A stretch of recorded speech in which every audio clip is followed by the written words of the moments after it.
નમસ્કાર મિત્રો, વિડીયોમાં તમારું સ્વાગત છે। જી હા મિત્રો, અત્યારે હાલ મોટા અને મહત્વના સમાચાર સામે આવી રહ્યા છે। તો મિત્રો, સમાચારમાં વાત કરીએ તો મધ્યપ્રદેશના સત્તરપુર જિલ્લામાં બાગેશ્વર ધામમાં એક હૃદયદ્રાવક અકસ્માત થયો છે। 2 વર્ષનો છોકરો ગરમ તેલના તપેલામાં પડી ગયો। તેને બચાવવાના પ્રયાસ કરતી વખતે તેની દાદી પણ દાઝી ગઈ હતી। બંનેને સારવાર માટે જિલ્લા હોસ્પિટલમાં લઈ જવામાં આવ્યા છે, જ્યાં તેમની સારવાર બ્રન વોર્ડમાં ચાલી રહી છે।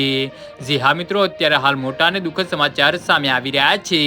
રાજસ્થાનના અજમેર જિલ્લાના કિશનગઢનો રહેવાસી રાઘવ તેના પિતા હરિઓમ વૈષ્ણવ અને દાદી સરિતા સાથે બાગેશ્વર ધામના દર્શન કરવા આવ્યો હતો। સોમવારે સાંજે તેઓ બામથિયાના બાગેશ્વર ધામ સંકુલમાં સમોસા ખાવા માટે એક હાથગાડીની સ્ટોલ પર ઊભો હતો, ત્યારે 2 બળદો વચ્ચે લડાઈ ચાલી રહી હતી અને દાદી સરિતા રાઘવને ખોળામાં લઈ રહી હતી, પરંતુ ભાગદોડ દરમિયાન તેને ગરમ તેલના તપેલામાં ધકેલી દેવાયો હતો, જેના કારણે તે ગંભીર રીતે દાઝી ગયો હતો। તેની દાદીએ તેને બચાવવાનો પ્રયાસ કર્યો, પરંતુ તેના પણ હાથ દાઝી ગયા હતા।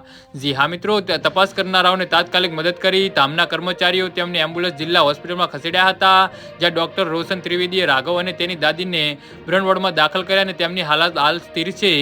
જી હા મિત્રો, તો આના વિશે તમારું શું કહેવું છે તો નીચે અમારી કમેન્ટ બોક્સમાં જરૂરથી જણાવજો અને અમારી યુટ્યુબ ચેનલને સબસ્ક્રાઇબ કરવાની ભૂલતા નહીં। વિડીયો પૂરો જોવા બદલ તમારો ખૂબ ખૂબ આભાર।